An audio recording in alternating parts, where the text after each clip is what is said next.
we've called this press conference as the officials of the EFF now, so that we get an opportunity to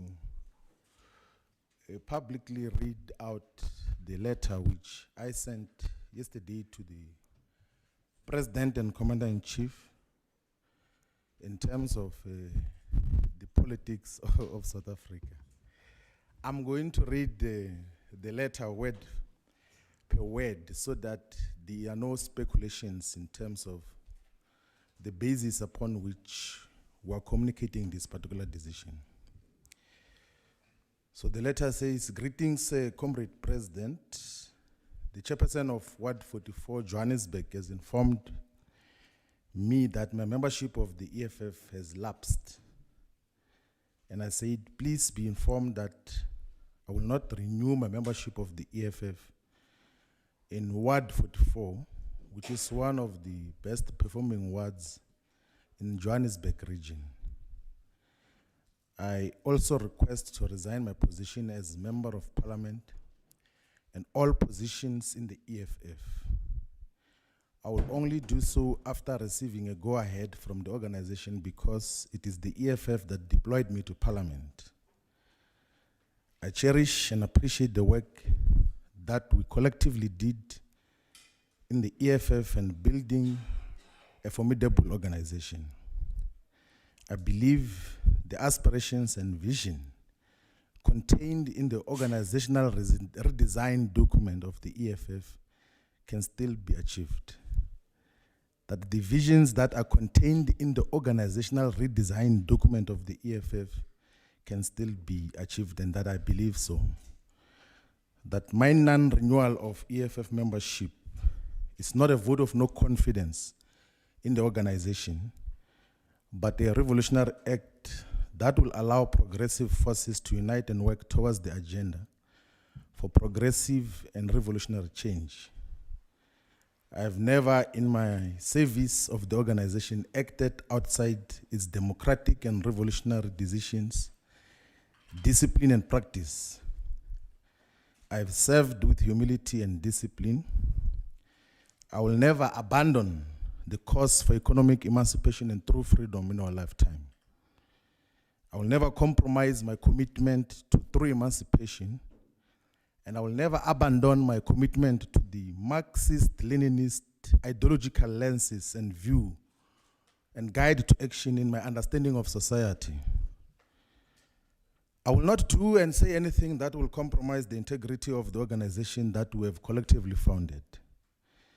My sincere plea is that in its reflection of the decision that I have taken, the organization should also avoid mischaracterization of an otherwise revolutionary and disciplined decision to not renew membership of the EFF,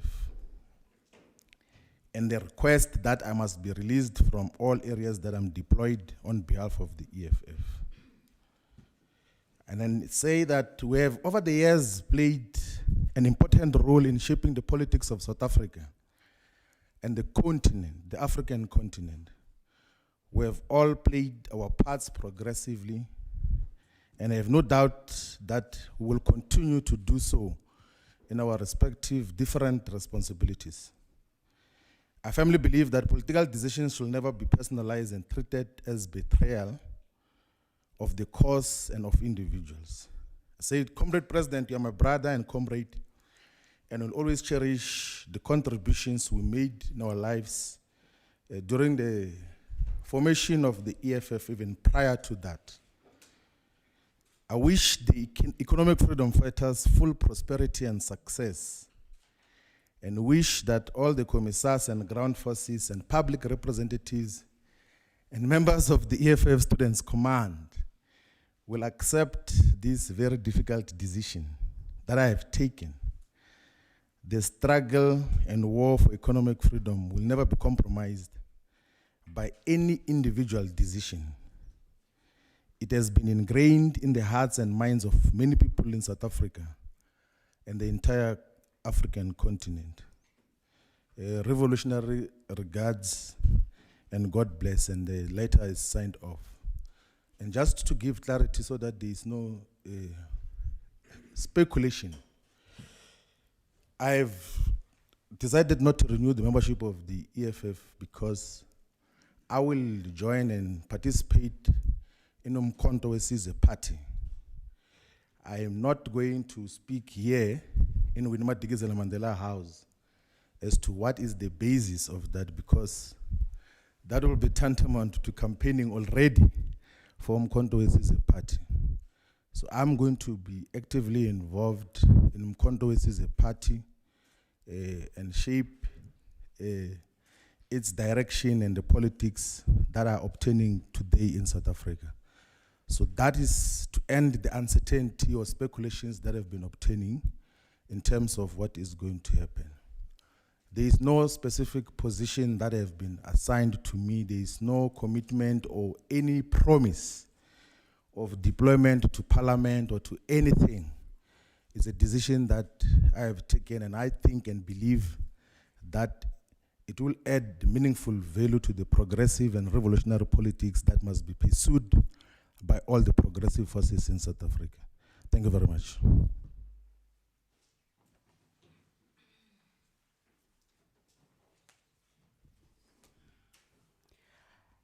Thank you, DP. CIC, I'll hand over to you to say something.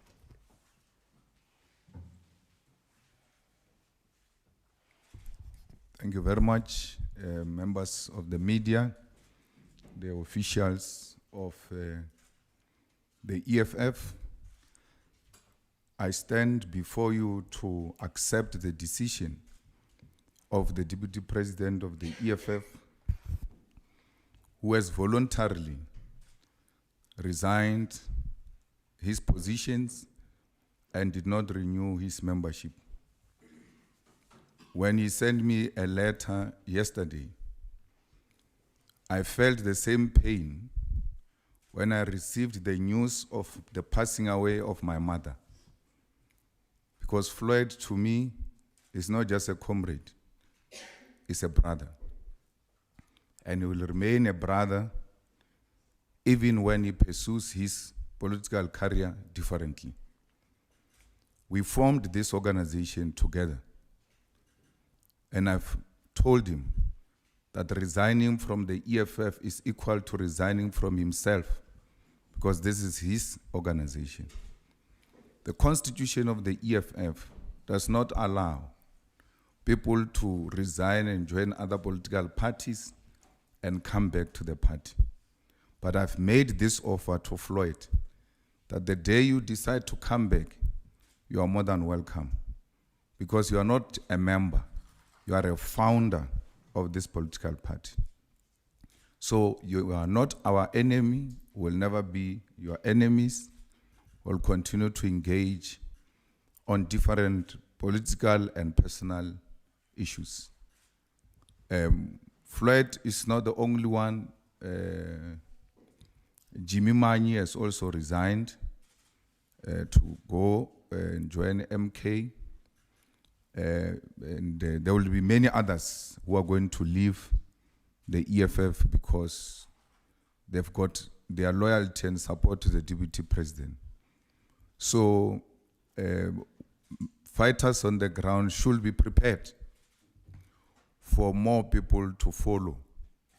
And this should not serve as a point of collapse for the EFF. This is a testing moment. The organization that has lived beyond 10 years has never been through this testing moment. The EFF will have to pass this test or it will have to die.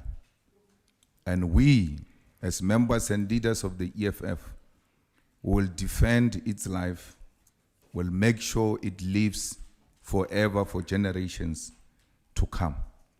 It is the responsibility of the provincial leaders, the regional leaders, and the branch leaders to consolidate the ground and strengthen the branches of the EFF. This is not the end. It's a beginning of a journey, because we've turned 10 years and this is a new chapter for the EFF. So you can be rest assured that we are not going to be howling insult at each other. We are not going to be speaking bad about each other. Individuals make individual political decisions, and they will stand by those decisions.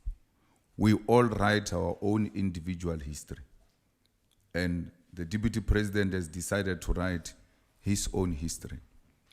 And individuals will leave the organization, but the organization must still stand, because the organization must live beyond individuals. If it is an organization, it can't rely on the existence of individuals, including me as a person. If it happens one day, I die, the EFF will have to live beyond me, because the EFF has got its own founding manifesto, its own election manifesto. The EFF is well represented in Parliament and will continue to execute its responsibilities. We wish DP all of success. We know that wherever he's going to be of value. We've lost a valuable member as the EFF, but the show continues. Thank you.